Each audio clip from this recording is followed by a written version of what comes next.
த Lord. கர்த்தருடைய பரிசுத்த நாமத்துக்கு ஸ்தோத்திரம் உண்டாவதாக. கர்த்தர் உங்களை ஆசீர்வதிப்பாராக. ஏல் பெத்தேல் பிரேயர் மினிஸ்ட்ரி உங்களை வாழ்த்தி வரவேற்கிறது. Wish happy blessed Monday. வாலிப பிள்ளைகளே, இன்று தேவ வாக்கு யோவான் 14 அதிகாரம் 18வது வசனம். நான் உங்களை திக்கற்றவர்களாய் விடேன். ஆம் தேவ பிள்ளைகளே, கர்த்தர் நம்மை திக்கற்றவர்களாய் அநாதிகளாய் விட மாட்டார். அவர் நம்மளுடைய லோன்லினஸை கர்த்தர் தாமே பாதுகாத்து நம்மை வழிநடத்துவார். வாலிப பிள்ளைகளே, ஐ will not leave you orphan, I will come to you என்று சொல்லி கொண்டிருக்கிறார். வாலிப பிள்ளைகளே, மனுஷருடைய பாசங்கள், மனுஷருடைய ஆசைகள், வார்த்தைகள் உங்களை அநாதிகள் ஆக்கியிருக்கிறதா? யோசிச்சு பாருங்கள். அவர்கள் வாயில் பொய் இருக்கும். தாவி பிள்ளைகளே, மனுஷர்கள் வாயில் பொய்யும், பொய்க்கு பிதாவுமாக சாத்தான் அவர்களை வளைந்து கொண்டிருப்பான். பிரதான ஆசாரி ஆகிய கிறிஸ்து எபிரேயரில் சொன்னது போல நம்மோடு கூட இருக்கிறார். நம்மளை கைவிட மாட்டார். வாலிப பிள்ளைகளை, நீங்கள் கலங்க வேண்டாம். மனுஷர்களை நம்பி போகாதீங்க. தெய்வத்தை நம்பி, இயேசப்பாவை நம்பி வாங்க. முடிவு பரியந்தம் சகல நாட்களும் நான் உன்னோட கூட இருக்கிறேன் என்று சொல்லி கொண்டிருக்கிறார். I will not leave you off and hallelujah. நம்மோடு கூட வாழ்ந்து கொண்டிருக்கிறவர் ஒருவர், அவர் மட்டுமே. நம்மளுடைய கண்ணீரை அவர் துடைக்கிற தேவன், அவர் மட்டுமே.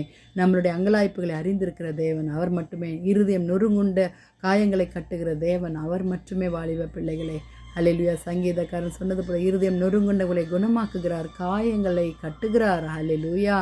ஆம் தேவ பிள்ளைகளை, அப்படிப்பட்ட பெரிதான கர்த்தர் நம்ம கூட இருக்கும்பொழுது நாம் ஏன் பயப்பட வேண்டும்? ஆண்டவரிடத்தில் வருவோமா? நம்மளுடைய அங்கலாய்ப்புகளை மனுஷரிடத்தில் சொல்வதை காட்டிலும் கர்த்தரிடத்தில் சொல்லுவோமா? அவர்கள் இன்றைக்கு கேட்பாங்க, நாளைக்கு நமக்கே முதுகில் குத்துவாங்க. வாலிப பிள்ளைகளே, நீங்கள் கவலைப்படாதீங்க, நீங்கள் பயப்படாமல் இருங்கள் என்று அநாதி தேவன் நமக்கு சொல்லி கொண்டிருக்கிறார். ஹல்லேலூயா. அவர் நித்திய புயமே நமக்கு ஆதாரமாக இருக்கிறது. ஐஎம் வித் யூ என்று சொல்லி கொண்டிருக்கிறார். வாலிப பிள்ளைகளே, ஆண்டவர் தாமே உங்களை ஆசீர்வதிப்பாராக. நீருங்க அவரை நம்பி வாங்க. முடிவு பரியந்தம் வரை நான் உங்களோடு கூட இருக்கிறேன் என்று சொன்ன தேவனை நம்புங்க. வாலிப பிள்ளைகளே, அவர் மட்டும்தான் நமக்கு கிடைக்கலாம். அவர் மட்டும்தான் நமக்கு ஆதாரம். ஹல்லேலூயா. அந்த பிரதான ஆசாரியாகிய கிறிஸ்துவை தேடி வருவோமா? ஜெபிக்கலாமா? துதிகளின் மத்தியில் வாசமாக இருக்கிற எங்கள் பரலோக தேவனே, இருதயம் நொறுங்குண்ட வாலிப பிள்ளைகளை நம்முடைய கரத்தில் ஒப்புக் கொடுக்கிறோம். ஆண்டவரே, என் மேலே கத்தாவே நீ நோக்கமாக இருந்து எங்கள் தனிமைகளை கர்த்தத்தாமே அப்பா ஸ்தோத்திரம் நீர் ஆற்றி தேற்றி எங்களுக்கு கூடவே இருந்து எங்களை ஆசீர்வதிங்க அப்பா. வியாதிஸ்தரை சுகமாக்குங்க. வாலிப பிள்ளைகளுடைய தேவைகளை சந்திங்க, ரட்சிங்க சுவாமி. உலகத்தில் சமாதானத்தை கட்டளிடுங்க. போக்கிலும் வரத்திலும் கர்த்தர் பாதுகாப்பீராக அப்பா. துதி கன மகிமை உமக்கே செலுத்துகிறோம் கர்த்தாவே. நீங்கள் மாத்திரம்தான் மகிமைப்படுங்க. நீங்கள் பெருகணும், நாங்கள் சிறுகணும். ஏசப்பா, இயேசுவின் மூலம் ஜெபம் கேளும் பிதாவே.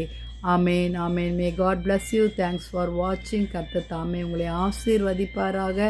திக்கற்றவர்களை கைவிடாத தேவன் கர்த்தர் உங்களோடு கூட இருந்து பெரிய காரியங்களை செய்வார். கர்த்தரை நம்புங்க வாலிப பிள்ளைகளே. God bless you all.